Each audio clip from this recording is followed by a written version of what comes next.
Back to news. కేంద్ర రాష్ట్ర ప్రభుత్వాల మధ్య సమన్వయ లోపం తెలంగాణలో రైస్ మిల్లర్లకు ప్రాణ సంకటంగా మారుతోందా? సీఎంఆర్ లక్ష్యం నెరవేరక మిల్లర్లు ఆర్థిక ఇబ్బందులతో ఆత్మహత్యలు చేసుకునే పరిస్థితి నెలకొందా అంటే అవునంటున్నారు రైస్ మిల్లర్లు. అధికారుల వేధింపులు తాళలేక ఆందోళన బాట పట్టారు. క్రిమినల్ కేసులు, భారీ జరిమానాల పేరుతో భయపెడుతున్నారని విమర్శించారు. ఉమ్మడి కరీంనగర్ జిల్లాలో పెండింగ్ కస్టమ్ మిల్లింగ్ రైస్ లక్ష్యానికి చేరకపోవడంతో అధికారులు నోటీసులతో వేధిస్తున్నారని రైస్ మిల్లర్స్ ఆరోపిస్తున్నారు. మిల్లులు మూసేసి నిరసన ర్యాలీ చేపట్టారు.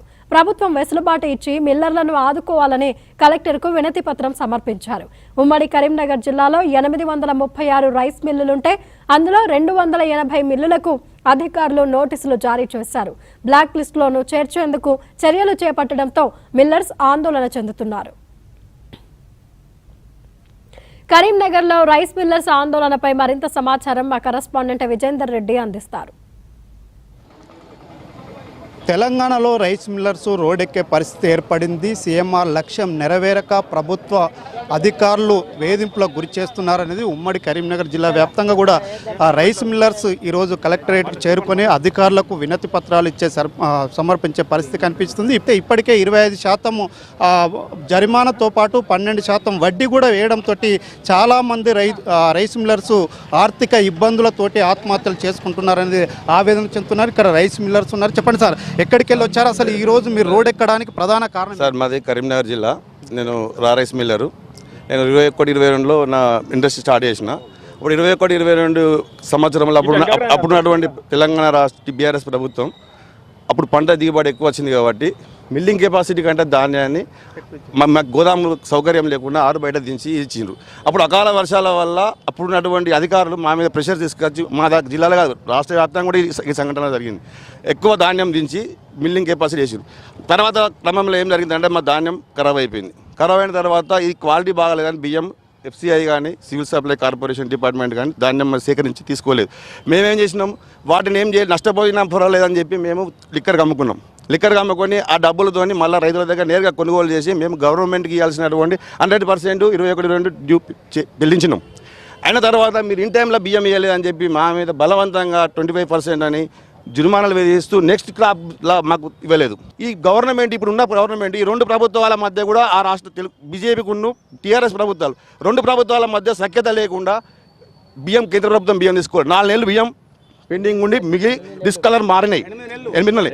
ఆ రోజు మా రైస్ మిల్లర్స్ అందరూ కూడా మాట్లాడారు. ఏ ప్రభుత్వం ఆ రోజు ఇవ్వలే. పోతూ TRS ప్రభుత్వం ఏం చేసిందంటే 125% 100% చెల్లించినా కూడా ఇన్ టైంలో 25% పెనాల్టీ విధిస్తే మా తోటి మిల్లరు ఒక ఆయన గడ్డుతున్న పెళ్ళి 60 లక్షల రూపాయల పెనాల్టీ కట్టి ఇచ్చేదాకా వాటి ఇవ్వలేదు. అంటే ఎన్ని భూములు అమ్ముకొని ఆస్తులు అమ్ముకొని 2 కోట్ల పెట్టుబడి పెట్టి మేము బిల్లు పెట్టుకున్నాం. మరి 60 లక్షలు జుర్మానైనా పర్వాలేదు, మేము ఇళ్ళనే బతకాలి కాబట్టి ఇళ్ళనే ఉన్నాం కాబట్టి దిగజారిపోతాం, మా బతుకులు బజారు పడతాయి అని చెప్పి 60 లక్షల రూపాయలు మళ్ళీ బ్యాంకులు అప్పు తీసుకొని ఇచ్చేదాకా DSO ఇవ్వలేదు. ఇప్పుడు ప్రధాన కారణం కరీంనగర్ జిల్లా ఉన్నటువంటి DSO అంటే ఆయన చాలా దొంగల కొమ్ము కాస్తాడు. కాబట్టి మేము కోరేది ఏంటంటే ఇలాంటి కేసులు కానీ ఏది కానీ మాకు కొంచెం సమయం ఇవ్వండి. మా ఆస్తులు అమ్ముకున్నాం, ఏ రకమో మీకు డబ్బులు ఇవ్వడానికి సిద్ధంగా ఉన్నాం. కొందరు చేయబట్టి అందరు నష్టం జరుగుతుందంట. మీరు ఏం డిమాండ్ చేస్తున్నారు? మేము డిమాండ్ చేసేది ఏంటంటే 25% పెనాల్టీ తీసేయాలి, 12% ఇంట్రెస్ట్ తీసేయాలి. మేము జనజీవన స్రవంతిలో చేయాలి. 2060 రూపాయలు మాకు వడ్లు ధాన్యం ఇచ్చినప్పుడు ఇప్పుడు 2800 రూపాయలు సన్న బియ్యం పెడతామన్నాం. అప్పుడు మాకు ఇచ్చింది ప్రభుత్వం దొడ్డు రకం వడ్లు ఇస్తే ఇప్పుడు సన్న రకం బియ్యం పెడతాను. ఒక ఏసీకే పెట్టడానికి 5 లక్షలు కష్టమవుతుంది. అంటే ఇప్పుడు చనిపోయిన వాళ్ళ భర్త 30 ఏసీలు అంటే 1,50,00,000 రూపాయలు నష్టం పోయినా మేము పెడదామని సిద్ధంగా ఉన్నాం.